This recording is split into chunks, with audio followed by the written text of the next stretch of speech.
નમસ્કાર મિત્રો, અત્યારના સૌથી મોટા સમાચારની વાત કરીએ તો જ્ઞાન સાધના સ્કોલરશિપ યોજના સુરત સહિત રાજ્યમાં નબળી આર્થિક સ્થિતિ ધરાવતા તેજસ્વી વિદ્યાર્થીઓ માટે સરકાર દ્વારા જ્ઞાન સાધના મેરિટ સ્કોલરશિપ પરીક્ષા જાહેર કરી છે। સુરત સહિત ગુજરાતના ધોરણ 8માં અભ્યાસ કરતા વિદ્યાર્થીઓને ધોરણ 12માં ધોરણ સુધી 95,000 સ્કોલરશિપ મળે છે। તે માટે જ્ઞાન સાધના મેરિટ સ્કોલરશિપ પરીક્ષા થઈ હતી। તેમાં સુરત શિક્ષણ સમિતિના વિદ્યાર્થીઓ ઝળક્યા છે, જેમાં શિક્ષણ સમિતિની વરાછાની શાળા ક્રમાંક 16ના 78 અને શાળા ક્રમાંક 272ના 70 વિદ્યાર્થીઓનો સમાવેશ થયો છે।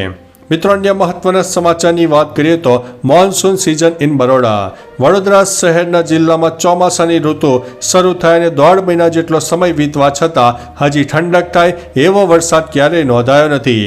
કડાકા ભડાકા સાથે ગત બપોરે 12 વાગ્યા સુધીમાં સુમારે જોરદાર પડેલા 10 મિલીમીટર વરસાદી ઝાપટાથી વાતાવરણમાં સામાન્ય ઠંડક પ્રસરી હતી, પરંતુ સાંજે ફરીથી ઉકળાટ શરૂ થયો હતો।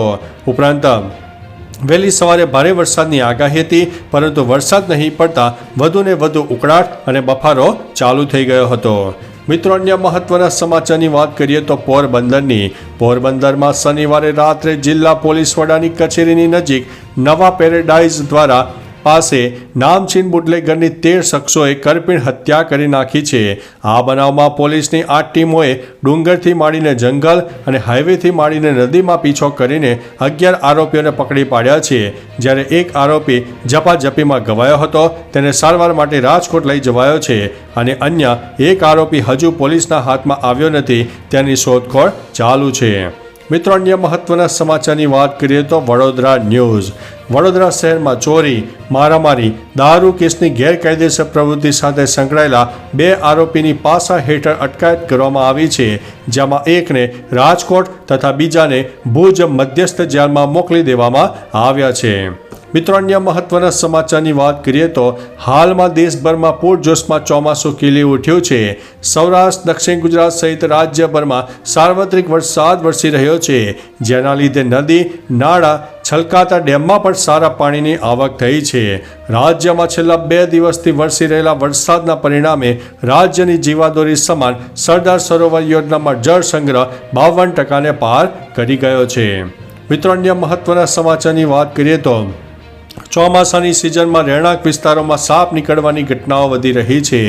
આ દરમિયાન હિંમતનગરના અમરાપુરમાં ટ્યુશનમાં ગયેલી વિદ્યાર્થિનીના બેગમાંથી 5 ફૂટ લાંબો સાપ નીકળતા હડકંપ મચી જવા પામ્યો છે।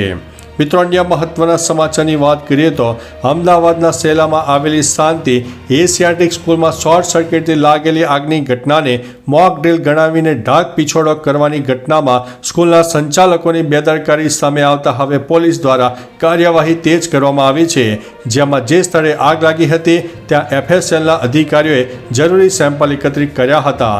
બોપલ પોલીસ FSLના રિપોર્ટ બાદ શાંતિ એશિયાટિક સ્કૂલના સંચાલકો સામે ગુનો નોંધશે, જેમાં આકરી કાર્યવાહી કરવા માટે ઉચ્ચ પોલીસ અધિકારીઓને આદેશ પણ આપી દેવામાં આવ્યા છે।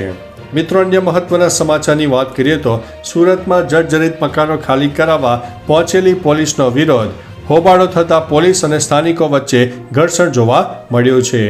મિત્રો, અન્ય મહત્વના સમાચારની વાત કરીએ તો રાજ્યની મેડિકલ કોલેજોમાં ફી વધારાને લઈને વિદ્યાર્થીની રજૂઆતને ધ્યાનમાં રાખીને GMERS કોલેજની ફીમાં ઘટાડો કરવામાં આવ્યો છે।